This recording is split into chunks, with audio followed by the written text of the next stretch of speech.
Hey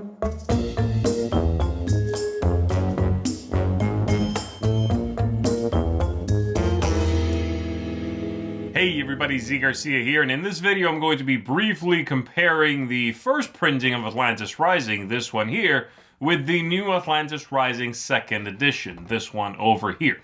As you can see here, the boxes are the same size, and the game has all new artwork, of course. I'm going to be showing you a few different things, including the boards for the games as you see here. I'm always going to be showing you on this side the resources, the things that come in the new printing, and this is the original one.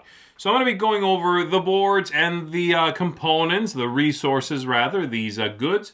I'm going to be showing you the characters and comparing them. I'll be showing you the Atlantian Navy, the original one, compared to the new mechanism for handling that, the Wrath of the Gods, over here in the new one. Then we'll take a look at the components for the Cosmic Gate players are trying to build. And then we'll end up with a couple of smaller things, such as the artifacts that players now have access to, which are special cards that stay in play as opposed to being one-shot effects. So there you go. We'll start with the boards over here. As you can see, they are very similar except for the artwork. Same shape, same layout. We've got largely the same target numbers that must be hit as you are collecting resources, and only two things really have changed. This arm over here, which is this one right here. Those are the cities, and that's where you're going to get new Atlanteans to help you save your island. In the original one, you simply had a number of required Atlanteans to get you a new one. So for example, closer to the center of the island, you needed 3, and that would get you 1 new worker, 1 new Atlantean. In the new one, every location takes 2, and then you roll dice and see if you hit a target number.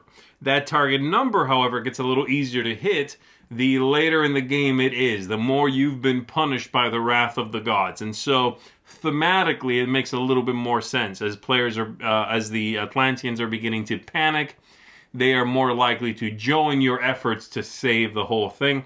In the original one, you just needed a lot of extra workers to get more workers. That never got any better or anything. It was still fine, but this is nicely thematic over here. And then the other one would be the libraries over here, where you draw special cards from the library deck. In the original one, a lot of the spaces you would draw as many cards as you would keep.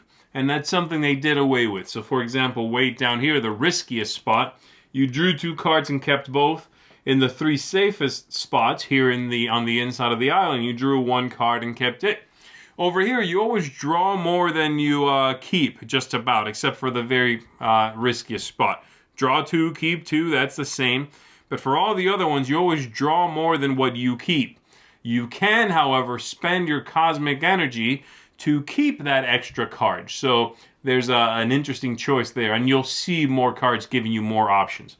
And then lastly, we have these resources that are the ones you gather from going to the island. In the original one, they're simply wooden cubes colored differently. They all look exactly the same. And these are fine. And then the new ones are very nice. They're lovely, they're fancy. And these are, by the way, the standard ones that come in the game. They do have a pack of deluxe components. This is not it. These are the ones that come in the core box here. So you have these metal bars. These are the Atlantium that you are processing from the meteorites over here. Very nice pieces with a speckling effect on them. And then some gold and some crystal over here. And again, these are very nicely done. They're basically plastic little beads, sort of. They don't have a hole through them or anything. But they are just very shiny, very attractive, easy to differentiate what they're meant to represent. Crystal, gold, they really look like those things. So there you go. The components are really very nice. Let's go ahead and clear this off. Let me give you a look at the characters in the game. Here are the characters from the original game. You've got 6 characters in all, and the new ones are over here. A much larger board, much more lavish board. A little more explanation of what's going on. They even give you a space to keep your resources to the side of the board and your Atlanteans if you so choose.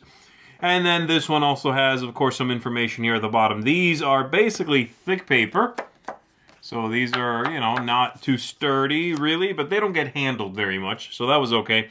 The new ones are thick cardboard. These are also single-sided. On the back, they just have a generic back to all of them.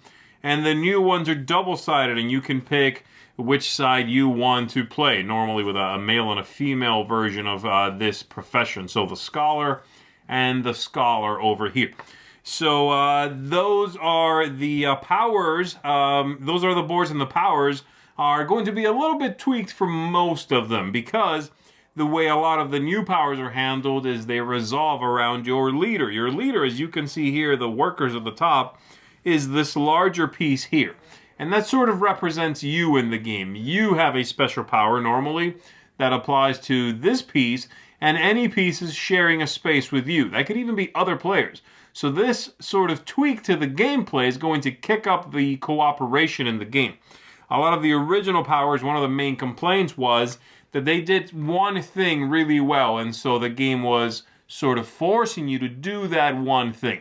And I suppose that could be true. I never found that to be a very big problem, but there is no denying the cooperation has been kicked up in the new printing. So let me go ahead and show you some of these. So we've got the scholar there. Next up, we've got our explorer here. So there's the explorer, and as you can see, of course, the artwork here, much larger, much more detailed than in the original game. We've got, next up, the artificer, and again, these are double-sided. Very nice artwork on both sides. These are also, the original ones were also color-coded, so the artificer would get the blue little meeples, and the explorer would get the yellow. The new ones, you pick whatever color you want to. They're not tied to the colors like that. Next up, we've got the champion here. There we go. And again, the powers on these, many of them have changed what is happening. So for example, the champion here, you gain 1 courage token at the start of each turn. Courage tokens are no longer a part of the design. So the new champion here says, when a tile your leader is on floods, all Atlanteans on that tile may immediately take the associated action before they are bounced back to the pool. So again, this helps you and anyone with you. If somebody around the table really needs to collect something, they might want to show up to that spot with you in tow. So you can help them out in case the tile gets flooded. They can roll for it and attempt to make that happen before the waves wash them away. So there you go. We've got the astrologer there. And lastly, we have the priest. And so that was all the ones from the original game. However, in the new one, there are not 6 powers, there are 10 powers. And so besides this, you've got the aquanaut over here. And on the other side of that, a seafarer. So same powers, just different titles for them. You've got a guardian power here, which does something new. We've got a mystic, and we've got, lastly, this emissary. So 10 powers to choose from, more replayability, of course, more combinations of power going on. So those are the characters in the game. Certainly a marked improvement in the 2nd edition.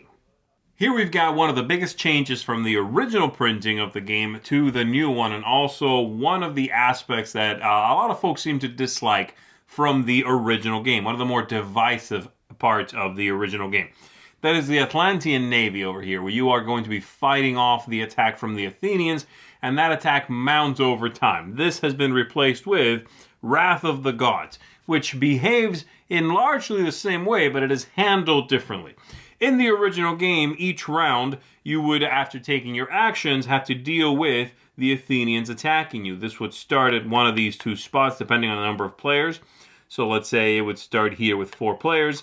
And then when the Atlantean Navy step came up, when the Athenians would attack, players would have sent workers here. So perhaps yellow send 2 workers and blue send 1. Then we'd roll this die. We would add the number on the die to the number that the boat is sitting on, in this case, nothing. And so the difference between this total, 5 plus nothing, so 5, and the number of workers, there are 3, the difference would be 2, so you would have to sink 2 tiles that make up the island. And this would then advance to the next spot, and the next spot is plus 1. These go back, and then the next player, folks would also send out some workers. This time, they only send 3, let's say. So you roll the die, 2 plus 1 is 3. That's a match. Nothing sinks this time. And then the number would continue going up, and it would eventually cap out at, with 4 players, plus 12. So you'd have to keep increasing your resistance on this board, continue to send more and more workers. One of the main reasons why you needed more workers in the original game. In the new one, there is no rolling, there is no sending workers here. The gods are simply getting angrier with Atlantis and their experiments, and so during the first round, no extra tiles will sink. Then after that, one, then two, then three, and it continues at 3. So the longer the game goes on, the more you are going to be punished. That's it. These are ideally about the averages you would be getting over here, so it all evens out, and it's a little more predictable, of course. You also don't feel like you have workers that are not getting you resources, and you're simply gathering them to then deploy them over here and just keep this bad thing from happening. Keep it at bay, at a manageable level. So this is a lot simpler. It's still a nice point of tension that you have to contend with. It still makes you want to hurry and get what you need to get accomplished. But it is a lot smoother, and it's not going to make some of the players, especially some of the characters that were good at fighting, feel like this is the only thing they are doing in the game. I'm getting more workers, I'm good at fighting, I'm going to go over here, and that's pretty much the main thing I'm enjoying in the game, is just going over there and fighting against a die roll. Again, I am sort of making that seem like a really big deal, and to some folks it was, but it's definitely an improvement, the Wrath of the Gods here, over the original Atlantian Navy tile. These are some of the components that make up the Cosmic Gate. This was the thing you were trying to do. You had a number of these spread out onto the side of the board, and you needed to gather resources, spend them on these costs here, and then build these things. Once you built all the ones on the table, you won the game. The new ones are basically the same thing. You still need to get these built. But the main difference now is, in the original game, these all had either no power at all or a one-time power. When you built them, they did something. So, for example, the matter converter here says transmute one resource you possess into any other resource. Great. The new ones, a lot of them still have single-shot effects, but many of them now give you new worker placement spots. And so the new matter converter here, once you build it for the cost, you now have a couple, at least, or possibly more, worker placement spots where you can send one of your workers and do that power, exchange one of your resource for any other resource. So this stays in play and continues to affect the game after you have built it. They are not one shot, or many of them are not. Now, some of them are, like this one here. Once you built it, it says you unflood one flooded tile, and then it does nothing else. But you have more worker placement spots as the game goes on, which is a very nice balancing idea, because in the original game, you got more workers as the game went on, but you have fewer places to send them because the island was sinking, taking away worker placement spots. And so a lot of the extras were really just in play to go to the Navy and defend against that attack.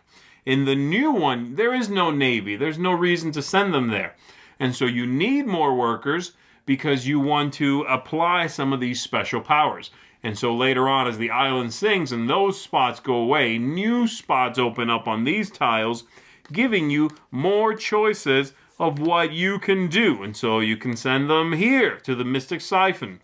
Gain 2 Mystic Energy. Great. Or you can send them over here and get something based on a die roll. A little less reliable, but you're going to get something good out of it. So there you go. Those are the things. And also, of course, the new one here includes a nice board to hold all of these components that you are putting towards the gate. You've got this board here. Let me go ahead and move that. You've got that board there. And as you are building these components, you are going to flip them over to their built side and start placing them into play, lining them all up very nicely like that. And then lastly, once they are all built, and you need this many, then the final thing you build is the power core. You flip that over, you put that in the center, and you have won the game and opened up this gateway, this cosmic gateway, in order to save your people.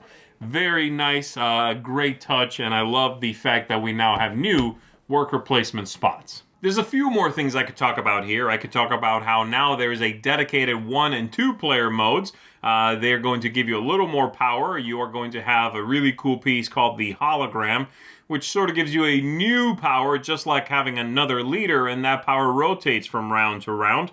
I could talk about how the players now can work together and cooperate on building the different elements of the gate, which before they could not. But instead, I'm just going to end on the library cards here. These are the original ones. These are the new ones. In the original deck, every single card was a one-shot card. And so you would draw it. You would, whenever you were ready for it, discard the card, and it would give you something. So these two are the same, the lost schema here. You play this, and then you pay 1 fewer resources when building some component of the gate.